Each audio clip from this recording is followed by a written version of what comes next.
میں تیرے مزار کی جالیوں کی مدحتوں میں مگن رہا، تیرے دشمنوں نے تیرے چمن میں خزاں کا جال بچھا دیا۔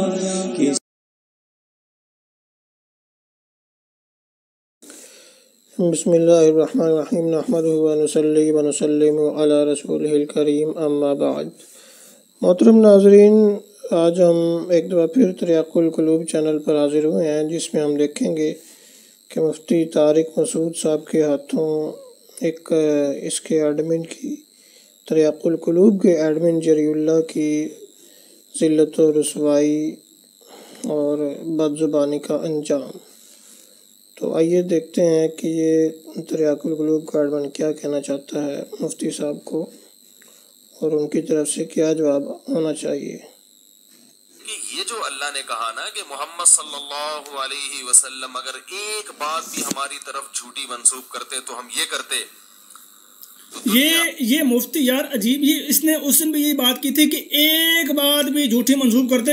یار قرآن کی آیت پیش کر کے استدلال جو مرضی نکال لو، قرآن کی آیت میں وَلَا تَقَبَّلَ عَلَيْنَا بَعْضَ الْأَقَاوِيلَ، بعض کا لفظ ہے یار، اس میں بعض کا لفظ ہے، بعض کا ترجمہ کرو، بعض کا ترجمہ ایک نہیں ہوتا۔ اور یار دیوبند یار ان کو اللہ دا واسطہ جی کو ترجمہ والا قرآن دے دو، کم از کم بعض الْأَقَاوِيلَ، بعض کا لفظ ہے یار، اس میں بعض کا لفظ ہے، بعض کا ترجمہ کرو، بعض کا ترجمہ ایک نہیں ہوتا۔ اور یار دیوبند یار ان کو اللہ دا واسطہ جی کو ترجمہ والا قرآن دے دو، کم از کم پڑھے کر یار، تھے بہ کے ویل نہیں ہوتا، انہوں پڑھاؤ۔ ویسے بھی کرونا وائرس کے زمانے میں پاکستان میں کوئی بندہ گھر سے نکل نہیں رہا، تو انہوں نے گھر با کے قرآن ترجمہ نہ پڑھاؤ پہلا۔ اچھا، تو کہہ رہا ہے کہ بعض کا ترجمہ ایک نہیں ہوتا، یہ آپ نے یہ کیوں کہا کہ کوئی ایک بات بھی جھوٹی منسوب کرتا؟ کیونکہ بعض الاقاویل ہے، سورۃ الحاقہ کی جو آیت ہے، وَلَوْ تَقَوَّلَ عَلَيْنَا بَعْضَ الْأَقَاوِيلِ۔ اب اس کو کون سمجھائے؟ آپ تو جانتے ہیں آپ حضرات کہ یہ جو جماعت احمدیہ ہے، مرزا صاحب کے ماننے والے، ان میں سے ایک سے بڑھ کر ایک عجیب و غریب صاحب ہمیں ملتے ہیں، جن کی علمی حالت ایسی ہوتی ہے کہ اس کے بارے میں کچھ کہنا جو ہے الفاظ کا ضیاع ہے، ان کو ضائع کرنا ہے۔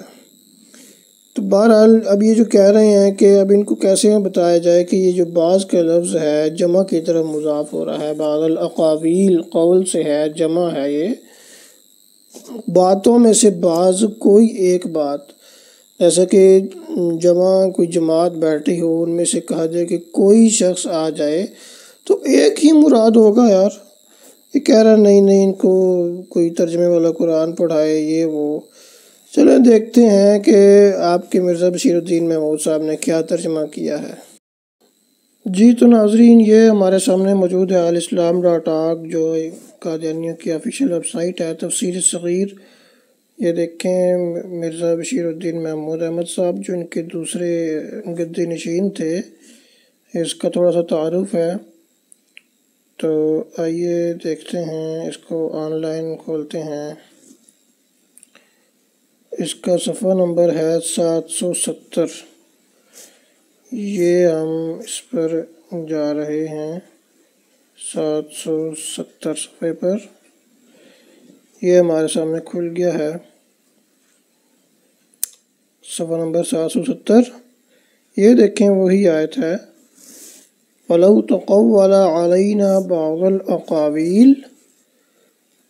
یہ دیکھیں وہی لفظ ہے، بعض الاقاویل، آیت ہی وہی ہے، کوئی اور جگہ تو بعض کا لفظ ہم دکھا نہیں رہے۔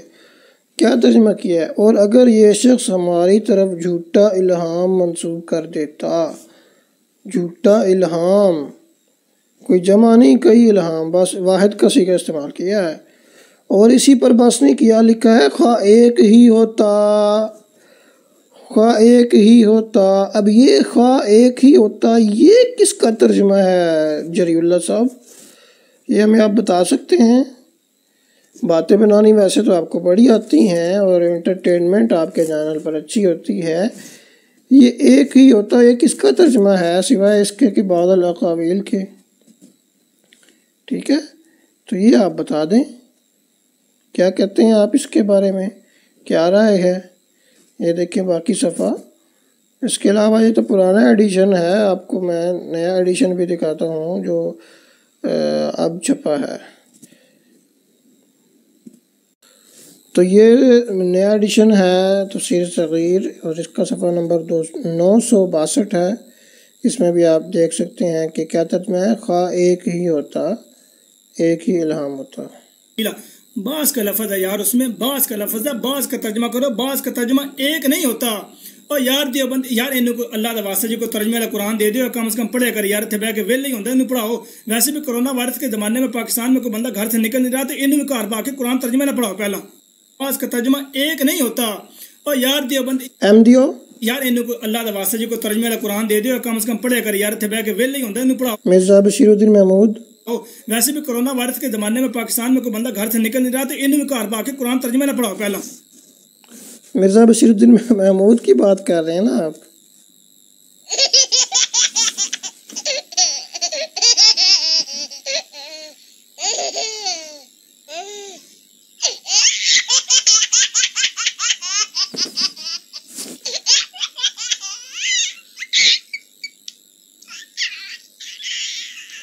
قسم سے ان کی بونگیاں ایسی ہوتی ہیں کہ بندے کی ہنسی رکتی نہیں ہے یار. یعنی یہ اپنی کتابوں کو کھول کر دیکھنا گوارا نہیں کرتے کہ وہی آیت ہے، اس میں بعض الاقاویل کا ترجمہ ان کے خلیفے نے کیا کیا ہے. اس کو اتنی توفیق نہیں ہوئی تو یہ اب اپنے خلیفے کی ذلت و رسوائی جو ہے نا اس کا وہ سبب بن رہا ہے. بلکہ اپنی تو ہے ہی، اپنی بھی اور اپنے خلیفہ صاحب کی بھی. اب ہم کیا کر سکتے ہیں بھائی. اچھا، مفتی طارق مسعود صاحب نے ایک بڑی دلچسپ مثال دی جو پوری بات سننے سے سمجھ آ جائے گی. اس کا ویڈیو کا میں لنک ڈسکرپشن میں دے دیتا ہوں. تو اس میں انہوں نے بتایا کہ جو ہے وکیل کوئی سفیر آتا ہے، اس کی مثال دی. تو اگر کوئی دعویٰ کرتا ہے کہ میں سفیر ہوں یا عمران خان کا نمائندہ ہوں، تو اس کے حلیے سے پتہ چل جائے گا کہ وہ ایسا لگتا بھی ہے یا نہیں. اگر تو وہ آ رہا ہے کوئی دھوتی بنیان پہنے ہوئے تو کون اس کی بات پر توجہ دے گا؟ عمران خان بھی کوئی توجہ نہیں دے گا.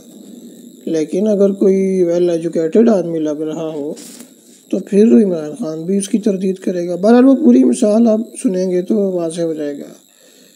تو اتنی کوئی عجیب، اتنی کوئی سخت بات نہیں تھی، کیونکہ وہ ایک مثال تھی، تمثیل تھی. مرزا صاحب کو براہ راست نہیں کہا. تو اس کا رد عمل سنیں. جو اس نے غلط اور غلیظ زبان استعمال کی ہے، میں اب اس کو سخت جواب دینے لگوں. آپ یہ برداشت کریں اور دیوبندی حضرات جتنے بھی ہیں وہ برداشت کریں. اچھا، تو میں نے کہا پتہ نہیں کون سا سخت جواب ہوگا. جب وہ سنیں گے تو آپ کی ہنسی نکل جائے گی.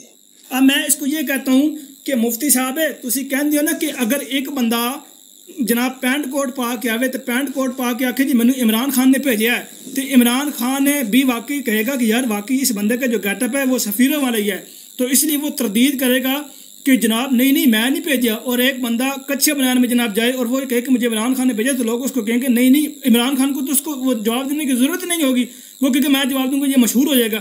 تو مفتی صاحب میں آپ کی اسی مثال کو، اس نے اب آپ خود سوچ لیں کہ اس نے یہ مثال کہاں پہ چسپاں کی ہے. اب میں یہ بات آپ سے کہنے لگوں، ذرا ہمت کر کے ذرا دل پہ ہاتھ رکھیے گا سننے والے دیوبندی سارے. کوئی بندہ یہ نہ کہے کہ میں نے سخت زبان استعمال کی ہے. دیوبندی جی مجھے آپ یہ بتائیں کہ ایک بندہ ہاتھ کنگن کو آرسی کیا آ جاؤ ابھی آ کے آپ کو یہ کہتا ہے کہ میں آپ کی بیوی کا خامد ہوں، اس بندے کی حالت آپ جیسی نہیں ہے. اس بندے نے کپڑے بھی پھٹے ہوئے پہنے ہوئے ہیں، اس بندے کے پاؤں میں جوتی بھی نہیں ہے. وہ یہ کہتا ہے کہ جی میں آپ کی بیوی کیا کہتا ہے کا خامد ہوں. اچھا، تو کیا آپ اس کی یہ بات سن کے اگنور کر دیں گے؟ اس کو کہیں گے نہیں یار انہیں تو میرے یہ کپڑے نہیں پائے، یہ تو گیٹ بھی میرے نہیں ہے، انہیں تو جوتی بھی نہیں پائی، یہ تو میرے اگر لگتے ہی نہیں ہے. تو آپ اس کو یہ بات سن کے چھوڑ دیں گے کہ خیر بھائی یہ جس طرح یار مجھے تو سن کر ہی ہنسی آ رہی ہے. بھائی یہ ایک بہت بڑی بونگی ہوگی. ہم اس کو دیکھتے ہی یہ بات سنتے ہی کہیں گے کہ تو پکا احمدی ہے، تو پکا مرزائی قادیانی ہے. وہ کیسے؟ بھائی کسی عورت کا خاوند تو ایک ہی ہوتا ہے. جب جری اللہ آ کر کہے گا کہ میں آپ کی بیوی کا خاوند ہوں، تو وہ دوسرے کو خود کہہ رہا ہے کہ آپ کی بیوی، تو اس میں وہ مان رہا ہے کہ وہ تو مخاطب کی بیوی ہے. تو گویا کہ وہ اپنے آپ کو خود جھوٹا وہیں پر ثابت کر دے گا۔ او بھائی ہوش کے ناخن لو، عقل کے ناخن لو، تھوڑی سی کبھی عقل استعمال کی ہوتی تو آج یہ حرکتیں نہ کر رہے ہوتے۔ دوسرا پھر مجھے اب یہ بتائیں کہ اسی طرح دوسرا بندہ جو پینٹ کوٹ والا ہے، جو آپ کے ساتھ جس طرح انگلیوں کو اشارے کرتا ہے، جس طرح ابھی آپ نے 2 انگلیاں اٹھائی ہوئی ہیں، انگلیوں کو اشارے کر کے یہ کہتا ہے کہ جی میں آپ کی جو وہ زوجہ ہیں ان کا جو میں خاوند ہوں، تو کیا اس نے پینٹ کوٹ پہنا ہوا ہوگا؟ تو پینٹ کوٹ پہننے کے بعد جب وہ یہ کہے گا پھر آپ تردیدی بیان دیں گے نہیں بھائی میں اپنی بیوی دا خاوند ہاں، اے بندہ جھوٹ بول رہا ہے، یہ جی میں تو لانا وا، پھر آپ دیں گے تردیدی بیان۔ کوئی ہوش کے ناخن لو، کوئی عقل کے ناخن لو۔ اب یہی ہاں یار تم بھی لے ہی لو، کمال ہے یار۔ بھائی مجھے کوئی آ کر کیوں کہے گا، یا مفتی صاحب کو کیوں کہے گا کہ میں تمہاری بیوی کا خاوند ہوں؟ وہ تو خود کو خود ہی جھوٹا کہہ رہا ہے نا۔ ہاں اگر تم یہ مثال دیتے کہ بیوی کے پاس جا کر کہے گا، عام طور پر لوگ یہ دیتے ہیں لیکن یہ عجیب بیوقوف ہے، تو ابھی بیوی کے پہچاننے کا بھی طریقہ ہے نا، مثال تو کوئی ڈھنگ کی دو۔ اب بیوی تو اپنے پہچانتی ہی ہے اپنے خاوند کو، ہر بیوی کو پتہ ہوتا ہے کہ اس کے پہچاننے کے لیے اس کے خاوند کا چہرہ ہی کافی ہوتا ہے اور جسمانی خد و خال ہی کافی ہوتے ہیں۔ وہ پیچھے سے بھی دیکھے تو اس کو خد و خال سے اندازہ ہو جائے گا کہ یہ میرا خاوند ہے یا نہیں ہے۔ تو اس میں پینٹ کوٹ کا یا دھوتی بنیان کا تعلق ہی نہیں ہے۔ دھوتی بنیان میں بھی پہچان لے گی، پینٹ کوٹ میں بھی پہچان لے گی۔ کوئی تو عقل والی بات کیا کرو یار۔ احمدیت میں آ کر جو ہے اول تو آتے ہی عقل سے پیدل لوگ ہیں، اور اگر کسی میں عقل بہت تھوڑی بہت ہو بھی تو وہ اس سے بھی جاتا رہتا ہے۔ آیت اس نے یہی استدلال، یہی اس نے مفروضہ اس جگہ پہ نبی والی بات پہ ٹھوکا ہے۔ تو اس کا یہ میں نے الزامی جواب ایک وہ جو آیت ہے وَلَوْ تَقَوَّلَ عَلَيْنَا والی، وہ حضور صلی اللہ علیہ وسلم پر نازل ہوئی تھی، آپ علیہ السلام کے بارے میں، کہ آپ صلی اللہ علیہ وسلم جو صادق و مصدوق ہیں، جن کو مخالف بھی صادق مانتے ہیں، امین مانتے ہیں، تو اگر کوئی سچا نبی جو ہے وہ کوئی ایک بات پر پہلے بات گزر چکی ہے، ایک بات بھی جھوٹی منسوب کرے گا تو اس کی شرک کٹے گی، اس کی جو ہے وتین لقطعنا منہ، وہ وتین کا لفظ ہے، وہ کٹے گی۔ تو سچے کے بارے میں ہی یہ بات ہے۔ تو اس سے مفتی صاحب نے استدلال نکالا ہے کہ وہ اس کا کوئی حلیہ بھی ڈھنگ کا ہو، اور وہ بالکل ٹھیک مثال بنتی ہے۔ وہ اس نے کچھ بیان کی ہے، باقی میں نے ویڈیو کا لنک دے دیا ہے، آپ پوری ویڈیو بھی ضرور دیکھیں جا کے۔ تو بالکل ٹھیک مثال بنتی ہے وہ، اور بہت اچھی مثال ہے، بڑی پسند آئی تھی مجھے وہ ویڈیو، آپ حضرات ضرور دیکھیں اس کو۔ تو یہ جو ذریع اللہ والی مثال ہے، اس کا تو کوئی سر پیر ہی نہیں ہے۔ بیوی کو پاس آئے یا میرے پاس آئے اور کہے کہ تمہاری بیوی کا خاوند میں ہوں، بھائی واہ، حد ہوتی ہے۔ تو تمہیں چاہیے کہ نبی کے پہچاننے میں، نبی کے سچا ہونے میں، اور جو بیوی کے یا بیوی کا خاوند پہچاننے میں جو فرق ہے، اس میں فرق کو محسوس کرو۔ یہ نہیں ہے کہ کوئی بھی مثال آگے ٹھونس دی۔ تو بہرحال ویڈیو لمبی ہو رہی ہے تو میں اپنی ویڈیو کو یہیں پہ ختم کرتا ہوں۔ اگر آپ کو ویڈیو پسند آئی ہو تو اس کو زیادہ سے زیادہ شیئر کیجئے، چینل کو سبسکرائب کیجئے۔ وآخر دعوانا ان الحمد للہ رب العالمین۔